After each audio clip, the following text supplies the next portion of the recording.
Aziz Kali, bonsoir. Bonsoir Carfa. Aziz, je suis vraiment très heureux de t'accueillir et puis d'échanger avec toi autour de ce projet que nous portons.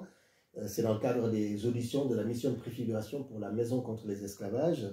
Et tu es conseiller municipal à Bordeaux, tu es une des personnalités de la scène politique locale. Et Aziz, l'idée pour nous, c'était de savoir un peu ce que tu pensais de ce projet de Maison contre les esclavages. Comment déjà, toi, en tant qu'acteur politique et social aussi, tu vis cette question? Moi, je trouve que c'est d'abord un très beau projet. Et depuis de nombreuses années, tu nous l'avais présenté. On l'a toujours soutenu. Et je crois que c'est important à la fois pour sa valeur mémorielle, mais pas que. Je crois que l'histoire de Bordeaux est intimement liée à cette question de l'esclavage.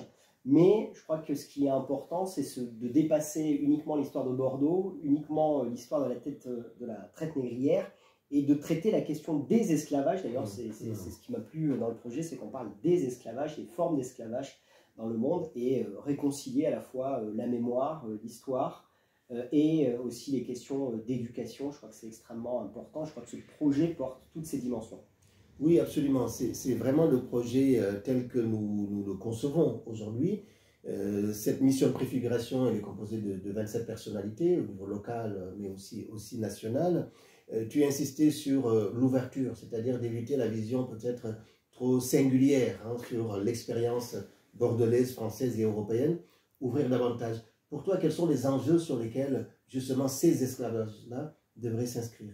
Je crois que c'est à la fois le fondement des civilisations qui se sont construits depuis des générations. Et cette question, c'est vrai qu'on la voit ici à Bordeaux sur la question de la traite négrière, mais elle n'a pas la même emprise si on est en Amérique du Sud, si on est dans le monde asiatique ou au Moyen-Orient. Et je crois que de remettre en perspective cette question, à la fois dans le temps, dans l'histoire, et aussi dans ce qu'est aujourd'hui, j'allais dire, la temporalité de cette question dans la sociologie, dans aussi la question de l'identité, dans la question de ce qu'il peut y avoir comme phénomène dans un certain nombre de pays, sur comment aujourd'hui cette question de l'esclavage, elle existe encore, j'allais dire, dans notre monde contemporain. On pourrait parler, par exemple, de ce qui se passe en Chine avec les Ouïghours. On pourrait, il y a quelques semaines, on a parlé aussi des questions de traite des ouvriers, par exemple, au Qatar.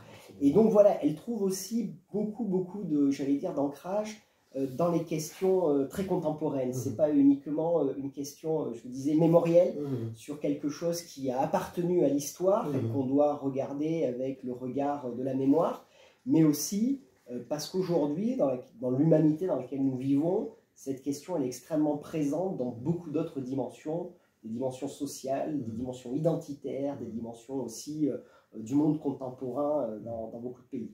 Dans beaucoup de pays, tu le disais, et pour nous, cette dialectique est vraiment importante. C'est mieux connaître les esclavages d'hier pour mieux combattre les esclavages d'aujourd'hui. À Bordeaux, il y a une politique mémorielle qui s'est ébauchée au début des années 2000 avec un premier comité, Tilinac, en 2005. Ensuite, on a eu en 2018 un autre comité qui a été mis en place. C'est ainsi d'ailleurs que les salles du musée d'Aquitaine ont été édifiées. Pourquoi est-ce qu'un projet pour toi d'un lieu dédié est une réponse à des problématiques contemporaines? Je crois que c'est important qu'il y ait un espace dédié, comme il y a des espaces dédiés pour un certain nombre de mémoires, sur la question de la Shoah par exemple, parce qu'elle permet de mieux cibler cette question et cette problématique, et d'offrir au public à la fois un lieu d'échange, de mémoire, mais aussi à l'ensemble des professionnels, les historiens, les sociologues, les écrivains, les acteurs culturels, parce que je crois qu'on peut aussi beaucoup traiter de la question de la création culturelle autour de ces questions de l'esclavage, et d'avoir un lieu dédié, c'est ce qui permet de brasser à la fois les publics et de brasser aussi l'ensemble des personnalités qui peuvent travailler autour de cette question, pas uniquement sur une dimension unique qui est la dimension muséale ou mémorielle. Oui, tout à fait, d'autant que tu as dû suivre les événements récents autour des questions de racisme et de discrimination.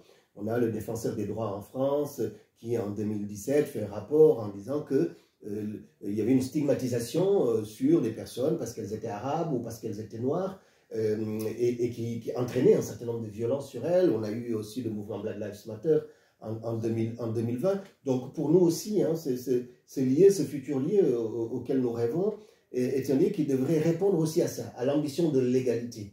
Et comment toi, qu'est-ce que tu aimerais trouver, en fait, c'est ma dernière question, donc cher Aziz, qu'est-ce que tu aimerais trouver finalement dans un lieu comme ça? Est-ce que tu y amènerais tes enfants? Comment est-ce que ce lieu pour toi devrait répondre à l'information des citoyens? Mais je crois qu'on a tous besoin de se construire une identité, à la fois du côté de ceux qui, dans leur histoire, ont été du côté plutôt de ceux qui ont profité de ces questions de l'esclavagisme, mais aussi de ceux qui sont héritiers de leurs origines, aussi d'une forme de mémoire et de lien.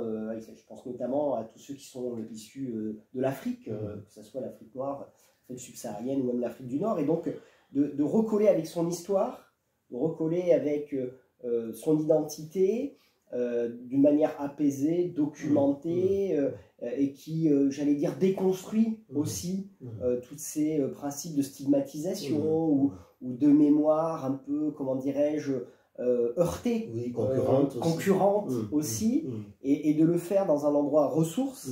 Je crois que c'est extrêmement important. Et donc, il faut que ça soit aussi un endroit qui soit accessible, dans la capacité à éduquer. Je crois que c'est extrêmement important. Donc, bien évidemment, tout lien avec les scolaires, avec l'éducation nationale, je crois que c'est extrêmement important.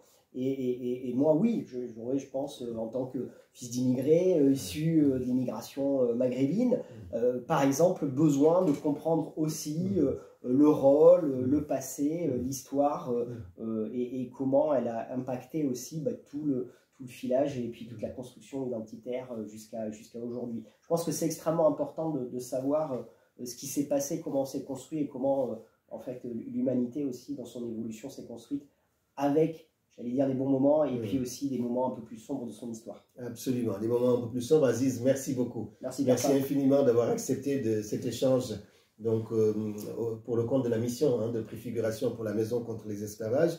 C'est un travail qui va être rendu à la mairie de Bordeaux au mois de mai, et nous espérons qu'à l'issue de ces auditions et de ces consultations, eh bien, la ville de Bordeaux, auquel tu es conseiller municipal, nous soutiendra ce projet et permettra effectivement à d'autres acteurs institutionnels, mais aussi privés, de s'y associer. Merci beaucoup, Aziz. Merci et bon courage pour la réussite de ce projet. Merci beaucoup.